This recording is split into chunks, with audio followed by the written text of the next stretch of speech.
നമ്മുടെ കായിക താരങ്ങളൊക്കെ കേരളത്തിൽ നിന്ന് ഡൽഹിയിലേക്കൊക്കെ യാത്ര ചെയ്യുമ്പോൾ നമ്മൾ കണ്ടിട്ടുണ്ട് ഇവർ ട്രെയിനിലൊക്കെ സാധാരണ കമ്പാർട്ട്മെൻറ്റിലോ അല്ലെങ്കിൽ ഒരു നോർമൽ സ്ലീപ്പറിലൊക്കെ എടുത്തിട്ട് ഇവർ നിന്നും ഇരുന്നും കിടന്നും ഒക്കെ നമ്മൾ പോകണം നമ്മൾ കുറേ കാണാറുണ്ട്. അപ്പോൾ നമുക്കൊക്കെ പലപ്പോഴും എനിക്കൊക്കെ തോന്നിയിട്ടുണ്ട് എന്തുകൊണ്ട് ഇവർക്കൊക്കെ ഒരു നല്ലൊരു കംഫർട്ടബിൾ ആയിട്ടുള്ളൊരു യാത്ര ഇവിടുത്തെ ഗവൺമെൻറ്റിനൊക്കെ കൊടുത്തുകൂടാ എന്നൊക്കെ തോന്നാറുണ്ട്.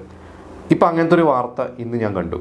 അതായത് കേരള അല്ല, ദേശീയ വോളിബോൾ സെലക്ഷൻ ക്യാമ്പ് ജാർഖണ്ഡിൽ നടക്കുകയാണ്. അതിനു വേണ്ടി ഇവിടുന്ന് ഒരു 15ഓളം കായിക താരങ്ങൾക്ക് അവർക്ക് ട്രെയിനിൽ ടിക്കറ്റും കാര്യങ്ങളൊന്നും കിട്ടിയില്ല. അങ്ങനെ ഇവിടുത്തെ വിദ്യാഭ്യാസ വകുപ്പ് അവർക്ക് വിമാന ടിക്കറ്റ് എടുത്ത് കൊടുത്തിരിക്കുകയാണ്. അപ്പോൾ അതൊരു നല്ലൊരു കാര്യമായിട്ട് എനിക്ക് തോന്നി. കാരണം അവിടെ പോയി എന്താ പറയുക, കുറേ ഫിസിക്കൽ എഫേർട്ടൊക്കെ ഇടേണ്ടതാണ്, ഒരുപാട് സ്ട്രെയിൻ ചെയ്യേണ്ടതാണ്. അപ്പോൾ ഇവിടുന്ന് ഒരു ട്രെയിനിലൊക്കെ യാത്ര ചെയ്ത് ഒരു AC കമ്പാർട്ട്മെൻറ്റ്, ട്രെയിനിൽ സാധാരണ ഒരു AC ട്രെയിൻ കമ്പാർട്ട്മെൻറ്റിൽ യാത്ര ചെയ്യുമ്പോൾ തന്നെ നമ്മളവിടെ എത്തുമ്പോൾ തന്നെ നമ്മൾ കുറേ ഇരുന്ന് ടയേർഡാവും. അപ്പോൾ ഒരു സാധാരണ നോൺ AC കമ്പാർട്ട്മെൻറ്റ്സിലൊക്കെ പോകുമ്പോഴുള്ള ഒരു ബുദ്ധിമുട്ട് നമുക്ക് മനസ്സിലാവും.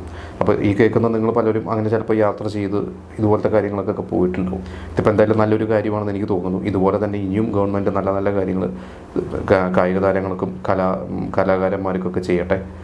അങ്ങനെയൊക്കെ സംഭവിക്കട്ടെ എന്ന് തന്നെ നമുക്ക് പ്രതീക്ഷിക്കാം.